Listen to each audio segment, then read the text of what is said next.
Okay, welcome back. We're still looking at the exercises under the transform tool and jumped in the morph. I just got a little warning here because your scripts do start to slow down when you start to use a few of these. So these nodes get very heavy very fast, so be careful using them. I did highlight a few pitfalls of plugins as well. Bend and flow are used, but others are a bit heavy, and computation control is given up for these micro plugins. That's what I actually consider a lot of these things: flow, maelstrom, splop, blop, glop, stretch, surface morph, twist. Bend to form is one that I used to use, but I start to lose control a little bit by the deformations that are happening, at least in my opinion, to what you're cooking up in the Rhino window. Best to maintain computational understanding of what is actually going on. They're fun to play with. If you have an interesting geometry that you would like to deform, and I actually use an old morel mushroom that's like a couple 100,000 meshes that I bring down to 25,000 meshes, and then usually use these. So let's just grab a little basic one. What did I do here? Like I said, I'll take this off.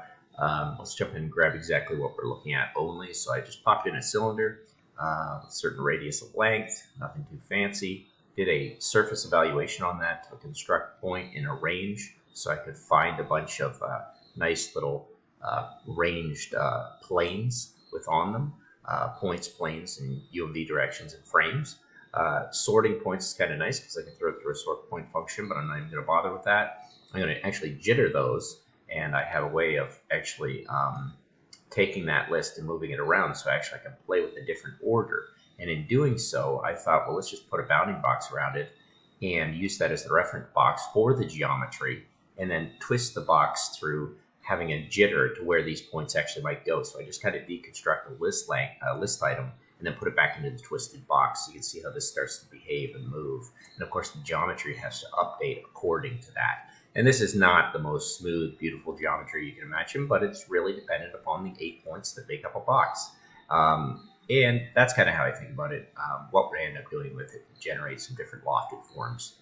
Pretty simple, but like I said, it gets a little wild as you get into kind of taking apart your list item and then trying to control where it's going. If I took the list values and I took the points and I sorted the list, it might provide a little more control as I look into it, so I just leave that as a little option.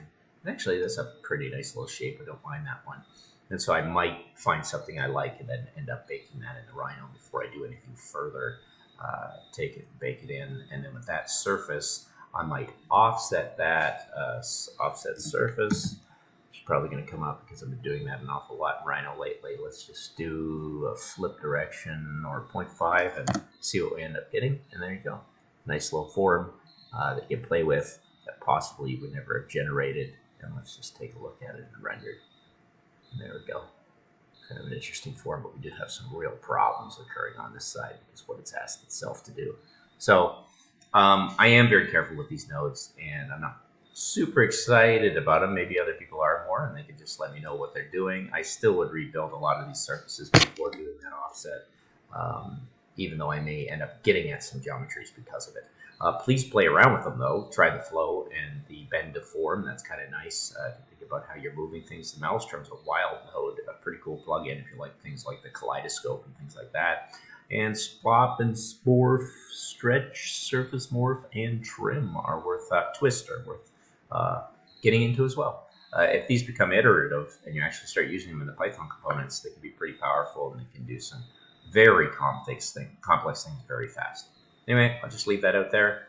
Pitfalls of plugins, which I think is micro plugins, and exercises to transform. If you do start playing into certain plugins, you might want to end up thinking about following Jose Luis Garcia, which is actually scripting in C# and building, I believe, a very current plugin called Parametric Camp that's going to cover all of the making of the ribbon vanilla nodes and components. Not all of them, but quite a few of them he's already onto.